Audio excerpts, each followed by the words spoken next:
Hello भाई लोग। तो आज का टॉपिक है एक फुल 9 to 5 जॉब के साथ जिम को कैसे मैनेज करें, कैसे जिम के लिए वो टाइम निकालें और अपने वर्कआउट्स इफेक्टिवली और एफिशिएंटली और कंसिस्टेंटली लगातार करते रहें। इस टॉपिक में घुसने से पहले मैं आपको एक छोटी सी स्टोरी सुनाता हूँ जो कि मेरी खुद की स्टोरी है। तो 2011 से लेकर 2015 तक मैं अपना बीटेक कर रहा था, जिस दौरान मुझे जिम का हल्का फुल्का शौक था, पर मेरे पास पैसे नहीं थे एक जिम मेंबरशिप के, और मेरे हॉस्टल में या कॉलेज में भी कोई जिम नहीं था। तो मैं रूम पे ही यूट्यूब पे वीडियोस देख के, ब्रैंडन कार्टर है एक इन्फ्लुएंसर, उनके वीडियोस देख के पुशअप्स करता था, क्रंचेस करता था और बस ऐसे ही हल्का फुल्का छोटा मोटा वर्कआउट कर लेता था। उसके बाद जब मेरा बीटेक खत्म हुआ और मेरी जॉब स्टार्ट हुई तो तब मैं एक जिम मेंबरशिप अफोर्ड कर सकता था, तो मैंने जिम मेंबरशिप ले ली और जिम जाना चालू किया। और ये मैंने एक जॉब के साथ ही स्टार्ट किया, और क्योंकि मैं भी एक नॉर्मल 9 to 5 जॉब ही कर रहा था तो मेरे पास शाम को जिम जाने का टाइम तो हो नहीं पाता था, तो मैं सुबह ही जिम जाना होता था। और सुबह जिम जाने के लिए मैं जल्दी उठता था। हालांकि मैं एक अर्ली राइजर नहीं हूँ, बट जस्ट बिकॉज मेरे को जिम का बहुत शौक था, मुझे जिम जाना पसंद था, वेट ट्रेनिंग करना पसंद था, तो मैंने जल्दी उठने की हैबिट डाली। इस स्टोरी से मैं आपको बस ये चीज बताना चाहता हूँ, जो आपने एक कहावत भी सुनी होगी, where there is a will there is a way. अगर आप सच में कोई चीज करना चाहते हैं, आप अपनी हेल्थ का, अपनी फिटनेस का बहुत अच्छे से केयर करते हैं, तो आप उठेंगे और आप जाएंगे। बट मुझे पता है कि कई बार पूरी चाह होने के बाद भी हम नहीं उठ पाते हैं जल्दी, या अगर हम उठ भी जाते हैं जल्दी तो बहुत सारे दूसरे फैक्टर्स होते हैं। हम जिम पहुंच तो जाते हैं पर हम वर्कआउट अच्छे से नहीं लगा पाते, क्योंकि हमारे दिमाग में होता है कि यार इतना टाइम हो गया है और मुझे जल्दी ऑफिस पहुंचना है, ऑफिस का काम करना है। तो हम कैसे अपने लाइफस्टाइल में छोटे छोटे चेंजेस लाएं जिनसे हम रेगुलर रहें अपने किसी भी स्पोर्ट्स में जो आप खेलते हैं, या अगर आप कोई वेट ट्रेनिंग करते हैं, हम कैसे उसमें कंसिस्टेंट रहें और ग्रो करें। तो इसी पे ये आज की वीडियो है, जिसमें मैं आपको कुछ टिप्स दूंगा जो आपको 100% काम आएंगे। बस आपको उन्हें फॉलो करना है, आपको उन्हें फॉलो करना होगा। बिना फॉलो करे कुछ नहीं होगा। मैं चाहने को मैं 10,000 चीजें चाह लूं, लेकिन अगर मैं उस पर काम नहीं करूंगा तब तक वो मुझे मिलेंगी नहीं। तो भाई टिप नंबर 1 है वेकअप अर्ली। सुबह आपको जल्दी उठना है। जब आप सुबह जल्दी उठ जाते हो तो आप ऑलरेडी बहुत आगे पहुंच जाते हो उन लोगों से जो अभी भी उस टाइम पे सो रहे हैं। जल्दी उठोगे तो आपके पास टाइम ज्यादा होगा, जो आप अपने वर्कआउट में, अपनी प्लानिंग में इन्वेस्ट कर सकते हो कि मेरा आज का दिन कैसा है, आप उसे थोड़ा सा प्लान कर सकते हो। तो जब आपके पास एक्स्ट्रा टाइम होगा तो आप अच्छी मील्स ले सकते हो जिम जाने से पहले, जिससे आपका वर्कआउट बेटर होगा। आप चाहो ब्लैक कॉफी पियो, एप्पल खाओ, या छोटा सा कोई ओट मील बना के खाओ। जल्दी उठना बहुत इंपॉर्टेंट है। ये है tip number 1। Tip number 2, have clear goals. आपके गोल्स क्लियर होने चाहिए।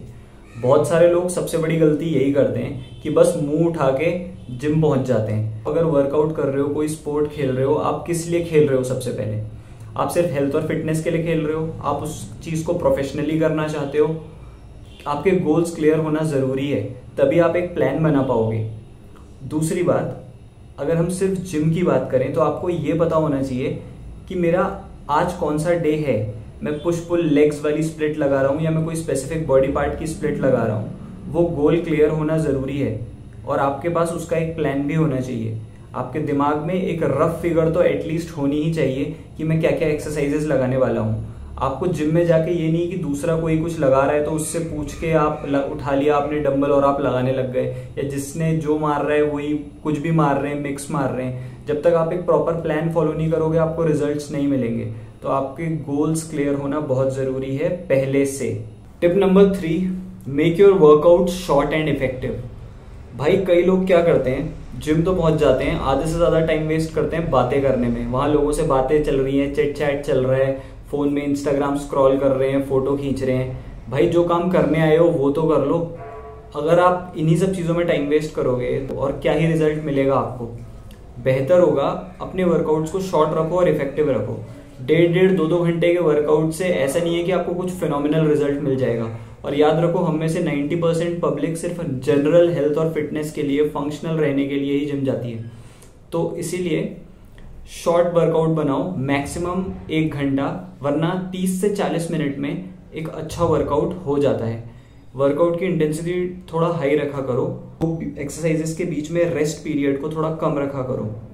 इससे क्या होगा, टाइम बचेगा, आप 30-40 मिनट में ही एक अच्छा पंप ला सकते हो, एक अच्छा अपनी बॉडी को एक्टिव रख सकते हो उस 30-40 मिनट में, एज कम्पेयर टू एक 2 घंटे का वर्कआउट जिसमें हर सेट के बीच में 5-5 मिनट का गैप है। ये तभी हो पाएगा जब आप प्लान करोगे। Quality over quantity. सेट 3 ही लगाओ, पर हर सेट में फेलियर तक रीच करो, यही आपका टारगेट होना चाहिए। Home workout with dumbbells. हम में से कई लोगों का क्या होता है कि जिम घर से बहुत ज्यादा दूर होता है, ट्रैवलिंग में ही इतना टाइम वेस्ट हो जाता है कि आप बाकी टाइम वर्कआउट के लिए अच्छे से रख नहीं पाते हो। तो उसको सॉल्व करने का एक बहुत अच्छा तरीका है कि आप घर पे ही 2-3 पेयर डंबल्स के ऑर्डर कर लो। ऐसा कोई वर्कआउट नहीं है जो सिर्फ एक पेयर ऑफ डंबल्स से आप घर पे नहीं कर सकते हो। हाँ, आपको विद टाइम लोड बढ़ाना पड़ेगा, यानी आपको नए पेयर ऑफ डंबल्स जो कि स्लाइटली हेवियर होंगे, जो आप ऑलरेडी यूज कर रहे हो उससे, वो आपको प्रोग्रेशन तो करना ही पड़ेगा, लेकिन आप घर में ही एक अच्छा वर्कआउट कर सकते हो। ये आपका पैसा भी बचाएगा और टाइम भी, और आप ज्यादा कंसिस्टेंट रह पाओगे। चाहे बरसात हो रही है, मन नहीं है, घर से दूर जाने का मन नहीं है, तो आप घर में ही अपना एक छोटा सा फ्री स्पेस लेके या छत पे जाके अपने फोन में अपने पसंद के गाने चला के एक अच्छा वर्कआउट कर सकते हो। तो ये एक अच्छा तरीका होने वाला है। अगर आप ज़्यादा अफोर्ड कर सकते हो तो आप एक बेंच ले लो, कन्वर्टेबल बेंच, जो फ्लैट भी बन जाती है और इंक्लाइन भी बन जाती है। तो एक छोटा सा आप एक सेटअप बना सकते हो और वो इनफ है एक अच्छा ट्रांसफॉर्मेशन के लिए। हाँ, डाइट का विशेष ध्यान रखना पड़ेगा, क्योंकि आप वेट्स, एक लेवल तक ही वेट्स आपको हेल्प कर सकते हैं ट्रांसफॉर्मेशन में, बट आपका diet plays a major role. Gym के साथ ही मैं एक बहुत अच्छा एस्पेक्ट टच करना चाहता था, और वो है डाइट का। क्योंकि देखो, अगर आप वर्कआउट कर रहे हो और अपनी डाइट मेंटेन नहीं कर रहे हो तो वो वर्कआउट भी वेस्ट ही है। अपनी डाइट भी साथ में अच्छी रखना बहुत ज़रूरी है। तो डाइट के लिए मैं ये हैक बताऊंगा सारे ऑफिस जाने वाले बंदों को कि आप लोग सिंपल रूटीन फॉलो करो। नेट पे या इंस्टा पे कोई बहुत हाई फाई डिशेस बनाने के तरीके, हेल्दी डिश के नाम पे जो आपको चीज़ें दिखाते हैं, उन्हें फॉलो करने के बजाय सिंपल जो घर का खाना है उसी में बहुत छोटे छोटे कस्टमाइजेशन करो। बस अमाउंट को कम ज़्यादा करो। इतना अपने माइंड में क्लियर रहो कि क्या कार्ब है, क्या प्रोटीन है, क्या फैट है, बस, और मुझे किस तरीके से उन्हें कम ज़्यादा करना है। बस, कोई कैलोरी काउंट नहीं करनी, कुछ नहीं करना, ये किसी भी चीज़ में नहीं पड़ना है। बहुत ही सिंपल तरीका मैं आपको बता सकता हूँ कि आप जो भी दिन भर में खाते हो, सबसे पहले तो बार बार मत खाओ। तो ऐसा नहीं है कि मेरे को 5 मील खानी है, हर 2 घंटे में कुछ खाना है, हमें बॉडी बिल्डर नहीं बनना, तो हमें वो फॉलो नहीं करना है। दिन में सिंपल 3 बार खाना खाओ, ठीक है। घर में कोई नखरे मत करो, जो खाना बन रहा है वो खाओ, बस क्वांटिटी कम ज़्यादा कर लो और कुछ चीज़ें ऐड कर लो। फॉर एग्जाम्पल, अगर आपके घर में उतना ज़्यादा एग्स कंज्यूम नहीं करते, तो लेकिन आपको थोड़ा केयरफुल रहना पड़ेगा कि मैं अपनी एक मील में 2 या 3 एग्स तो ऐड कर ही लूँ, चाहे मैं बॉइल्ड एग्स ऐड कर लूँ। और राइस जो घर में बनता है वो मैं थोड़ा कम कर लूँ, राइस की क्वांटिटी कम कर लूँ, है ना, दाल की क्वांटिटी बढ़ा लूँ। बस उसका हल्का फुल्का ध्यान दो, पानी अच्छे से पियो, बट अपना रूटीन सिंपल रखो, उसको कॉम्प्लेक्स मत बनाओ। सिंपल 3 बार खाना खाना है दिन में, breakfast, lunch, dinner, that is it. Evening snacks को अवॉइड करो। इवनिंग में अगर खाना है तो बस एक फ्रूट्स रखो। जितना आपका ये खाने का रूटीन सिंपल होगा ना, उतना इजी होगा फॉलो करना, और आप अपने गोल्स के साथ, अपने प्लान के साथ कंसिस्टेंट रह पाओगे। जितना ज्यादा कॉम्प्लेक्स बनाओगे, 10 चीजें ऐड करोगे, उतना ज्यादा टफ होगा to keep up with your plan. Be mentally ready a day before. एक दिन पहले ही अपना मेंटली रेडी हो जाओ कि कल मुझे ये वर्कआउट करना है। हो सके तो एक डायरी में या अपने फोन के नोट्स में अपना वर्कआउट तक नोट डाउन कर लो, कितने सेट्स लगाने हैं ये भी नोट डाउन कर लो। ये बहुत हेल्प करेगा आपको। जब आप मेंटली ऑलरेडी आप रेडी हो ना, आपका एक प्लान बना हुआ है, तो आपको बस सिर्फ उसे एग्जीक्यूट करना है अगले दिन। तो आपको बहुत ज्यादा सोचने में टाइम वेस्ट नहीं करना कि मैं क्या करूंगा, कैसे करूंगा, नहीं। आप you are already coming with a plan, ठीक है। आप बस वहां पहुंच के उसे एग्जीक्यूट कर रहे हो, तो इससे आपका बहुत ज्यादा टाइम सेव होगा। Last tip, use dumbbells instead of machines to avoid queues. ये सबसे मजेदार पॉइंट है, क्योंकि देखो आजकल जिम का बुखार सबको चढ़ा हुआ है। सुबह सुबह आप कहीं भी जिम पहुंच जाओ, मैं तो यहाँ बेंगलोर में रहता हूँ, तो मैं सुबह जिम पहुंचता हूँ तो सारी पब्लिक आई हुई होती है और सबको मशीन्स पे वर्कआउट करना बहुत पसंद है। स्पेशली जो लैट पुल डाउन वाली मशीन है उससे तो पता नहीं लोगों को क्या प्यार है। क्यूज लाइनें लगी रहती हैं भाई मशीन्स पे कि तेरा सेट खत्म हो जाएगा तब मैं करूंगा।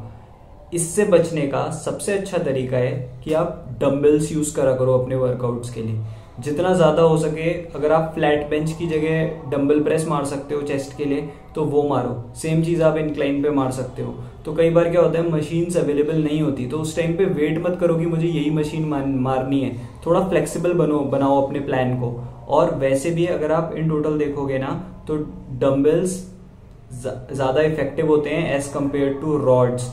क्यों? क्योंकि डंबल्स में बहुत ज्यादा नेचुरल मूवमेंट हो जाता है आपका, जबकि रॉड्स में या मशीन्स में थोड़ा रेस्ट्रिक्टिव मूवमेंट होता है, तो आपके जॉइंट्स पे ज्यादा इफेक्ट आता है। तो इसलिए मैं बोलूंगा मशीन्स को अवॉइड करके डंबल्स पकड़ो, यूं फटाफट आपके वर्कआउट्स होंगे। तो स्मार्ट वर्क करो, हार्ड वर्क तो करना ही है, जिम में तो हार्ड वर्क होगा ही, बट स्मार्टली करो उसे।